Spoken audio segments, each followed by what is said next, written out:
I've received a copy of a parole board decision dated September 24th of this year. They intend to reinstate your parole this November. And they find, quote, reasonable assurance exists that the offender will not become a menace to society or to the public safety. Okay, pause for a second, and this is huge. The parole board basically just said, we're confident this guy isn't a threat to society. But here's the thing, parole isn't a free pass. It's a calculated gamble by the state, and that phrase, reasonable assurance, is doing a lot of heavy lifting here. What do you think? Should someone with repeated DUI and felony records even be eligible for early release? I mean, I don't want to stray too far out of my lane and talk about the parole process, but come on. I could not disagree any more with that statement. I think it makes a mockery of the criminal justice system. I don't even know what words in the English language mean. If you can say those words about this offender at this time, reasonable assurance exists that Mr. Page will not be a menace to society or public safety. How about he drives drunk whether he's on probation or parole? How about he commits felony crimes even while he's in prison? I'd like to know what the parole board thinks is a menace to society. I think it might be Mr. Page. What I think is most important to highlight today is that Mr. Page stands before you today ready, willing, and able to tackle his substance abuse issues. With the grace of this court, Mr. Page hopes that you'll allow him that opportunity. Mr. Page realizes that you've heard that before, and that those words are often hollow. He is sincere, and his actions since this last offense show that he's ready to start his journey towards recovery. The people closest to Mr. Page have also reported that his genuine efforts, that he's made genuine efforts at becoming a changed man. His conduct while he's been incarcerated has been exemplary. He's had no write-ups. He's engaged in the services that are available to him in the jail. For long-term sobriety, this needs to continue. That's why we're asking for the jail sentence followed by inpatient rehab at KPEP and then followed by a term of probation with alcohol monitoring. Thank you, Your Honor. Thank you, Ms. Elliott. Mr. Page, you don't have to say anything today, but it is allowed. Is there anything you want to tell me or no? Yes, Your Honor, I do. Okay, go ahead. Your Honor, I did prepare a speech and I was going to give it today, but my lawyer took a copy and gave it to you so you may read it on your behalf. I already did. Yes, Your Honor. I understand that people come in here every day and they try to explain to you that they're trying to get sober and they're trying to live their life better, but I really truly am. And I understand that my past does not reflect that whatsoever. But I truly am ready to quit.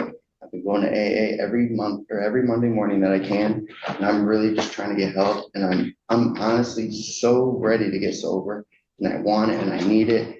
And I understand that there's a big lengthy prison sentence in front of me. And I've done 6 years in prison, Your Honor, and it just does not help me. I have a lot of trauma to deal with, and I really am ready to face and handle these problems. And you know, it's just it's hard for me to sit here and convey to you who I am as a person because of my past. That's a raw, vulnerable moment.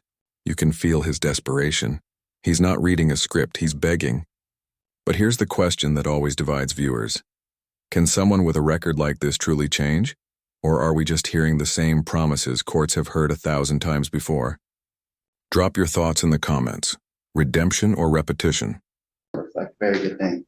And all I'm asking is please, Your Honor, to just give me a crown year and to offer me KPEP at the end of it and probation and the ankle monitoring. If I screw up, you already know you can give me a lot of time. You know, I know I'm facing that right now and I know I've had a lot of chances. I'm just asking you, please, this one time, just give me one more chance. Please, Your Honor. And that's all I have to say, and thank you very much. All right, thank you, Mr. Page. Ms. Goodrich, recommendations from the people? Oh, yes, Your Honor, thank you. The defendant is 31 years old. It looks like his first arrest was at 14 years old. He has 5 prior felonies, 5 prior misdemeanors. There's a public safety concern on the type of felonies on his record, accosting a minor, breaking and entering, multiple weapon charges. He's been placed on probation 4 times, jail 5 times. He's been to prison 3 times. Services have been provided prior to this. He was on parole when he committed this offense. It looks like from the PSI that he has a history of MDOC misconducts, approximately 24 total. He initially was on parole on August 1st of 2023. It looks like in June 29th of 2024, he operated a vehicle under the influence, also had drug paraphernalia and weapons. On November 14th of 2024, he was on parole and was reinstated with a scram. On June 17th of 2025, while on parole, the defendant operated a vehicle with an expired registration plate. He refused the PBT. He had empty whiskey bottles, multiple, found in his car. The cup next to him had alcohol in it. The lab blood result came back at a 0.195. He completed a substance abuse assessment back on January 3rd of 2024, but did not follow through on any of the recommendations. His guidelines are 10 to 28 months. The PSI, I believe, appropriately recommends the 28 months to 70 or 6 months. The top of the guidelines is appropriate in this case based on his decisions in his past. When he's released from this prison term on parole this next time, I hope he does use that support system that he has available and takes advantage of having that benefit, as well as the substance abuse services in our community. Thank you. All right, thank you. Mr. Page, if you please stand for the first sentence. There are, I know Mr. Page has acknowledged his prior record not being his best foot forward, so to speak. It is important that on the record we place some of those things. So some of the relevant factors that I've looked at here, back in November of 2014, Mr. Page was sentenced for a felony breaking and entering. He got probation with 6 months upfront jail and the SAI boot camp. And then in 2015, he violated probation by drunk driving with a high VAC. He got 6 months more in jail, but probation was continued. So he got chances to address that, 10 years ago. In 2017, he violated that probation again by stealing a gun. He went to prison for that, for 28 months on stealing the gun and 4 years on the probation violation. While he was in prison in 2018, he committed another felony by possessing a weapon in prison. He got another 14 months in prison for that. Then while he's still in prison in 2020, he commits another felony, prisoner possessing contraband, and he got another 14 months consecutive prison for that. So that's why then the prosecutor says he went to prison 3 times. It was really 1 time he went, but you had 3 commitments, 3 sentences. So that's when he did the 6 years, and it's, reported in the PSI and also in the defense sentencing memoranda that, you had some really negative experience that had happened to you or around you while in prison. And, that's regrettable and that should not happen. That's not what anybody intends to happen. That's not part of the punishment of a sentence. Prison should be a safe environment for people, but the reality of human behavior makes it such that sometimes it's not. So I regret that you had to witness some of those things. You were granted parole on August 1st of 2023. The next summer, July of 2024, you were arrested for drunk driving on parole, and a CCW carried concealed weapon charge. In that case, there was a BOL, be on the lookout for someone driving crazy. You were twice the legal limit, had a fixed blade knife in the visor of the car. That November, I dismissed the CCW charge, finding that there was not legal basis for that charge.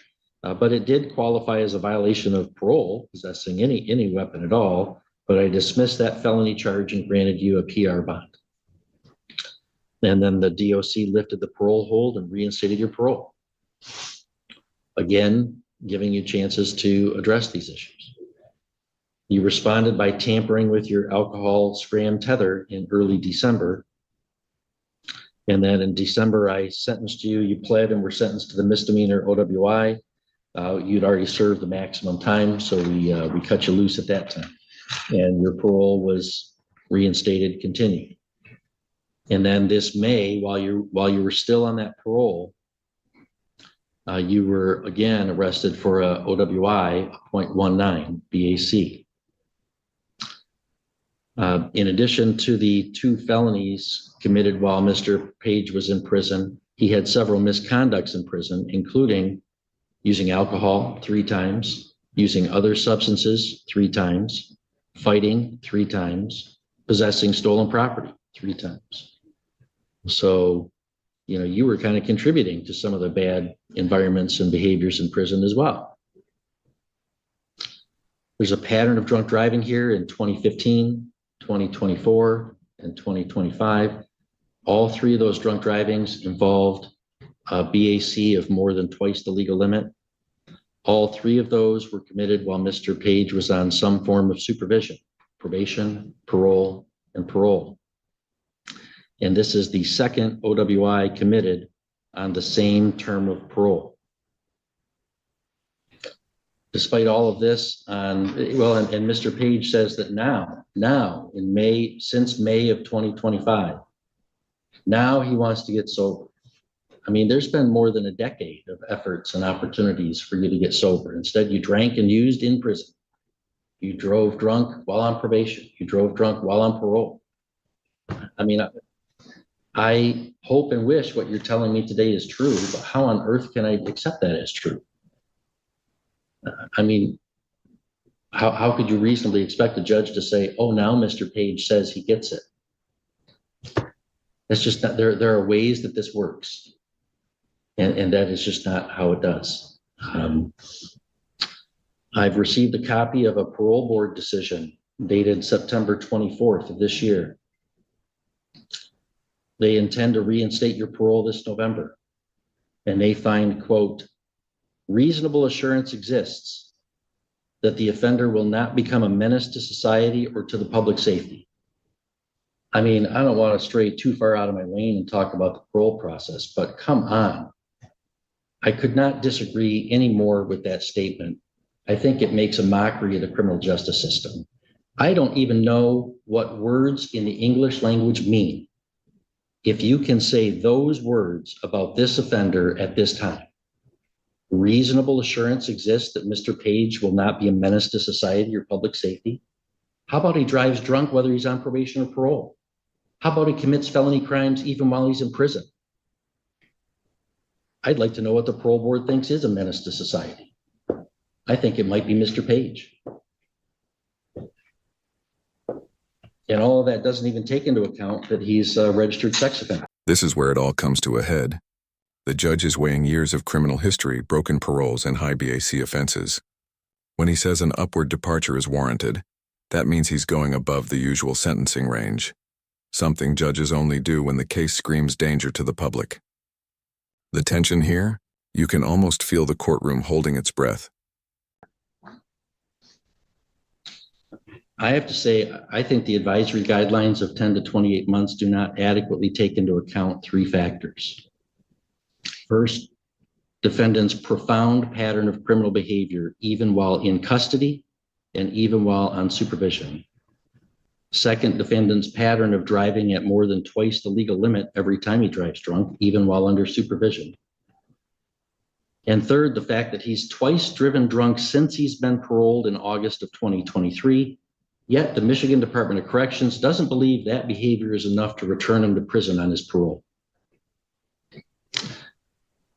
So honestly, I think an upward departure from the guidelines is warranted in this case, given that this is this defendant's 6th felony, his 3rd drunk driving, 2 that he's been paroled.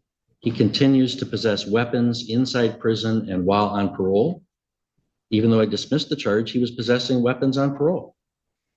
It's clear that this defendant poses a danger to society. You know, I regret, Mr. Page, to tell you, I think a maximal sentence is proportionate here. The law limits what I can do to 2/3 of the maximum, which means the highest sentence that I can impose would be 60 to 90 months in prison, or 5 years to 7.5 years. I believe, given the history I've outlined, given his behavior while on parole, his behavior the last 2 years while on parole in our community, the last year, I believe that a minimum term of 5 years in prison is certainly a proportionate sentence, given the seriousness of the circumstances of both this offense and this offender. Such a sentence, I believe, to be more proportionate than a sentence within the advisory guidelines range.